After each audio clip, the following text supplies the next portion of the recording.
ایک دوسری آیت 24ویں پارے میں ہے، لئن اشرکت لیحبطن عملک ولتکونن من الخاسرین۔ اس میں لئن اشرکت خطاب جو ہے وہ ہے ہر مخاطب کو، کیونکہ رسول پاک صلی اللہ علیہ وسلم کے لحاظ سے تو ایسا کوئی احتمال ہی نہیں۔ تو اللہ فرماتا لئن اشرکت، کہ اے سننے والے اگر تو نے اللہ کا شریک ٹھہرایا، اشرکت کیا ہوگا؟ لیحبطن عملک، تو ضرور تیرا سارا عمل ضائع ہو جائے گا، وَلَتَكُونَنَّ مِنَ الْخَاسِرِينَ، اور ضرور بھی ضرور تو خسارے والوں میں سے ہو جائے گا۔ اب یہاں پر یہ ظاہر ہے کہ شرک جو ہے وہ ظلم عظیم ہے، اور جب شرک آ جائے معاذ اللہ تو پھر پیچھے کچھ بچتا نہیں۔ لئن اشرکت لیحبطن عملک ولتکونن من الخاسرین۔ اب ان کے نزدیک یہاں یہ ایک تو انہوں نے بات بھی کی ہے رسول پاک صلی اللہ علیہ وسلم کی، کہ سرکار سے یہ کہا جا رہا ہے، اور پھر کہا کس وجہ سے جا رہا ہے؟ کہا کہتے ہیں اس وجہ سے جا رہا ہے کہ اللہ تعالیٰ نے فرمایا اگر تم نے سوائے علی کے اور بھی کوئی ولی مانا تو اے رسول تمہارے سارے عمل ضائع ہو جائیں گے معاذ اللہ۔ یعنی سرکار صلی اللہ علیہ وسلم سے بڑی ہستی مولا علی رضی اللہ تعالی عنہ کو قرار دیتے ہوئے، اور پھر اللہ کی طرف سے رسول پاک صلی اللہ علیہ وسلم کے لیے یہ ایک آرڈر ثابت کیا جا رہا ہے کہ خالق کائنات جل جلالہ نبی اکرم نور مجسم شفیع معظم صلی اللہ علیہ وسلم کے بارے میں یہ فرما رہا ہے، تو پھر اصل اصول بندگی تو اس تاجور کی ہوگی، یعنی پھر تو اصل مقام و مرتبہ تو حضرت مولا علی رضی اللہ تعالیٰ عنہ کا ہے، کہ جن کی ولایت یہ ایک صرف ان کی ولایت مان، ان کے ساتھ اگر کسی سے صدیق و عمر رضی اللہ تعالیٰ عنہ کی ولایت مانی اے پیغمبر تو پھر یہ ہے کہ تمہاری نبوت بھی نہیں بچے گی، پھر تم خاسرین میں سے ہو جاؤ گے۔ یعنی اس سے بڑی توہین رسالت اور کیا ہو سکتی ہے، اور اس سے بڑی ذات رسول صلی اللہ علیہ وسلم سے دشمنی کیا ہو سکتی ہے؟ نبی اکرم نور مجسم شفیع معظم صلی اللہ علیہ وسلم سے بغاوت اور کیا ہو سکتی ہے؟ تو یہ یعنی صرف فارمیلٹی کے لیے رسول پاک صلی اللہ علیہ وسلم کو رسول کہتے ہیں اور کلمہ پڑھتے ہیں، اور اصل معاملہ جو ہے وہ یعنی آیت میں یہ سیریس مقام پر جو مقام توحید ہے یہ وہ مقام علی بنا رہے ہیں، اور اس مقام میں خلاف ورزی شرک ہے، یہ ولایت علی کے لحاظ سے کسی اور کو ولی ماننے کے لحاظ سے اسے شرک بنا رہے ہیں۔ یعنی کتنا دا ہے یہ گمراہی کے اندر اور بات گھڑنے کے اندر۔ کوئی مسلمان یعنی ایسا سوچ بھی نہیں سکتا کہ اتنا رسول پاک صلی اللہ علیہ وسلم کو معاذ اللہ تو فیلی بنا رہے ہیں اور اصل حیثیت مولا علی رضی اللہ تعالیٰ عنہ کو دے رہے ہیں، اور اسی ڈگر پہ آج چلتے چلتے یہ رفض جو ہے وہ پھر اہل سنت میں سرایت کر رہا ہے۔ تب وہ گجرات کا ایک بطورہ کہتا ہے کہ جس وقت ہم اپنا سلسلہ نسب دیکھتے ہیں تو آگے ہمیں محمد تو نظر ہی نہیں آتے۔ اصل پیچھے وہ تحریک ہے یہ جس میں شروع میں انہوں نے کہا تھا رافض نے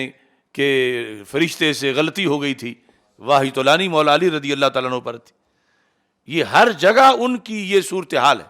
اب یہ کتاب حیات القلوب جلد نمبر 3 ملا باقر مجلسی، اس نے اس آیت کی تشریح میں یہ لکھا ہے، صفحہ نمبر 112،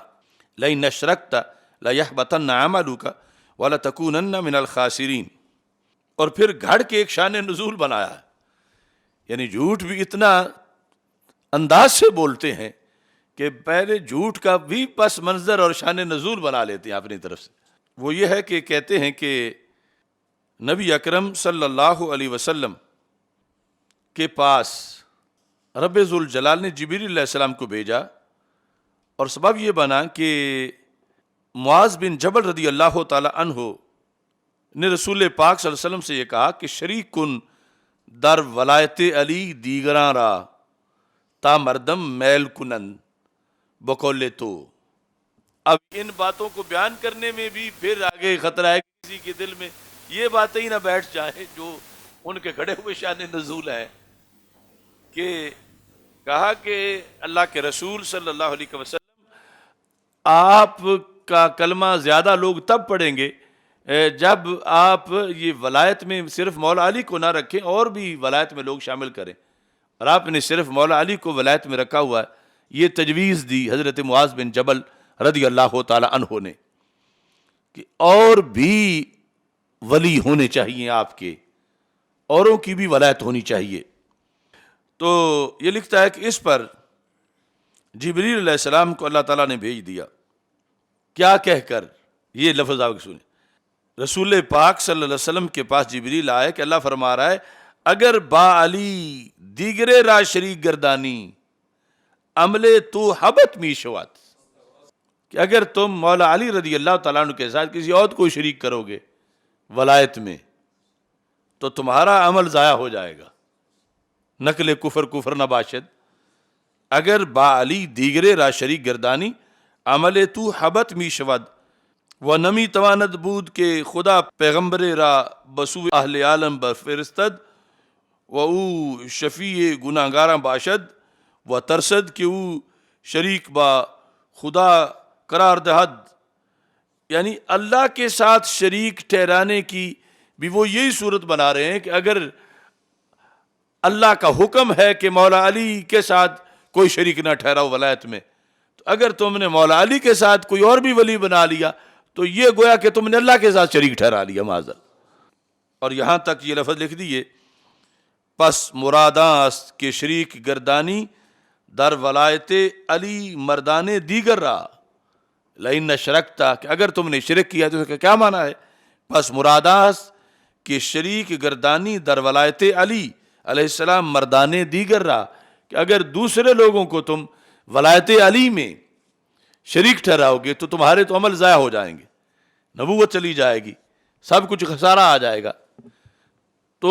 یہ ہے یعنی ان لوگوں کی اصل سوچ، یعنی اصل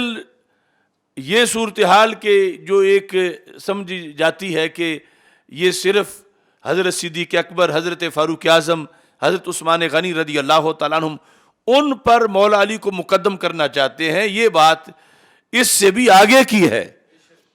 یعنی صرف ان پر مقدم نہیں کرنا چاہتے، صرف ان کو ڈیمیج نہیں کرنا چاہتے، یہ تو خود ذات رسول صلی اللہ علیہ وسلم پر حملہ کرنا چاہتے ہیں کہ ذات رسول صلی اللہ علیہ وسلم پر مولا علی رضی اللہ تعالی عنہ کو مقدم کرنا چاہتے ہیں کہ اللہ نے پابند کر دیا کہ اگر نبوت رکھنی ہے کہ یہ کہ تمہارے عمل ضائع نہ ہو اور یہ تم اپنی منزل میں کامیاب ہو جاؤ تو پھر علی کے سوا کسی کو ولی نہ بناؤ، علی ہی ولی ہوں۔ اور اس کو پھر انہوں نے روافض نے شرک شو کیا ہوا ہے کہ حضرت مولا علی رضی اللہ تعالیٰ عنہ کے ساتھ کسی اور کو اگر ولی بناؤ گے تو اے نبی تم شرک کر بیٹھو گے، حالانکہ شرک تو اللہ کی ذات کے ساتھ کسی کو شریک ٹھہرانے سے شرک ہوتا ہے۔ یعنی اس انداز میں انہیں نہ حیا ہے مقام الوہیت کا، نہ حیا ہے مقام نبوت کا، مقام صدیقیت وہ تو بعد کی بات ہے، یعنی یہ اللہ تعالیٰ پر اس طرح کی چیزیں اپنی طرف سے گھڑ کے اللہ تعالیٰ کی طرف سونپ رہے ہیں اور ان کو نسبت کر رہے ہیں، اللہ تعالیٰ کی طرف لگا رہے ہیں، اور وہ آیت کے اندر، اور ان کی یہ بڑی کتابیں ہیں یعنی جن سے یہ انکار نہیں کر سکتے، جن سے یہ نہیں کہہ سکتے کہ یہ ایک چھوٹا سا بندہ تھا یا یہ ہمارا ہے نہیں، یہ پوری ذریت ان کی جتنی آج ہے ان کی گردنیں جھکی ہوئی ہیں اس مجلسی کے سامنے، اور اس مجلسی کی یہ حالت ہے کہ اتنے بڑے کفر بک رہا ہے،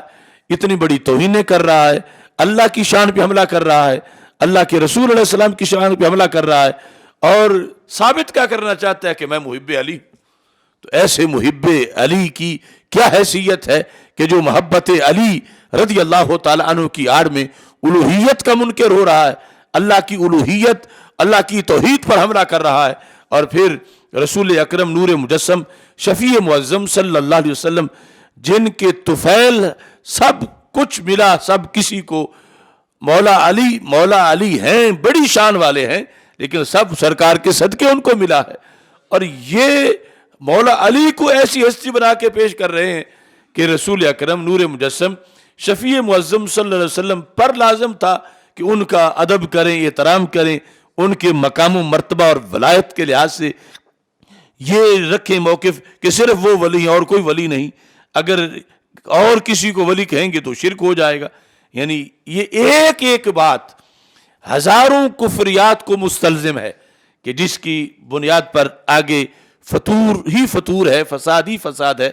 یہ ہے ان لوگوں کا اصل پس منظر. اور ایسی باتیں ہمارے بونگے سنتے ہیں کئی تو وہ واہ واہ کر کے داد دینا، آج تک تو ایسی شان علی سنی نہیں. تو اگر تم حق پرستوں میں تھے تو ایسی کفر والی سننی کیسے تھی؟ یعنی یہ قرآن سے بگاڑ، قرآن سے تصادم اور قرآن مجید سے جنگ کوئی سنی تو نہیں کر سکتا، کوئی مولا علی کا ماننے والا تو نہیں کر سکتا. مولا علی خود اس جنگ کو رد کرنے والے ہیں. لہذا یعنی دوسری طرف سے جو چیزیں اس طرح گھڑی ہوئی پھر اس کو کوئی شیپ دے کے بیان کرتا ہے، کوئی کچھ ملمہ کاری کر کے بیان کرتا ہے، ان سے یہ چیزیں وصول کر کے آگے بیان کرنا شروع کر دیتے ہیں. تو یہ ہنگامہ معاشر ہے کہ کیا ہو رہا ہے دنیا میں. اسلام کے اندر اب اتنا بڑا حملہ کیا یہودی کر سکے گا، نصرانی کر سکے گا؟ وہ کریں گے تو امت کھڑی ہو جائے گی کہ یہ یہودی ہے، یہ نصرانی ہے، اور یہ اپنے آپ کو مسلم شو کر کے اور قرآن پڑھ کے قرآن کے اندر سے رسول پاک صلی اللہ علیہ وسلم کو ڈی گریڈ کر رہے ہیں، جن کے وہ رسول صلی اللہ علیہ وسلم جن کے رتبے کا کوئی رسولوں میں بھی نہیں اور سارے رسولوں کے وہ قائد اور سردار ہیں. یہ اس عظیم ہستی کو مولا علی رضی اللہ تعالیٰ عنہ کے طفیلی بنا رہے ہیں اور مولا علی رضی اللہ تعالیٰ عنہ کے تابع کر رہے ہیں اور مولا علی رضی اللہ تعالیٰ عنہ کی ولایت کے آداب و احترام ان پہ لازم کر رہے ہیں، اور ایک چیز گھڑ کے اس کو آیت قرار دے رہے ہیں اور اس کو پھر آگے شرک قرار دے کے شرک کا جو وبال ہے اس کو بیان کر رہے ہیں. تو یہ صورتحال یعنی ایک تو وہ ہے جو وہ اپنی طرف سے گھڑ گھڑ کے نہ سر ہے نہ پیر ہے، آواز آئی اور یہ ہوا اور وہ ہوا، وہ بیان کرتے رہتے ہیں. جب کسی آیت کا نام لیں یا حدیث کا تو اس کی بھی یہ صورتحال ہے کہ وہ آیت کے لفظ تو یہی پڑھتے ہیں لیکن آگے کر کیا رہے ہیں آیت کے ساتھ اور اس سے مراد کیا لیتے ہیں. یہ ان سوداگروں کے مختلف روپ ہیں.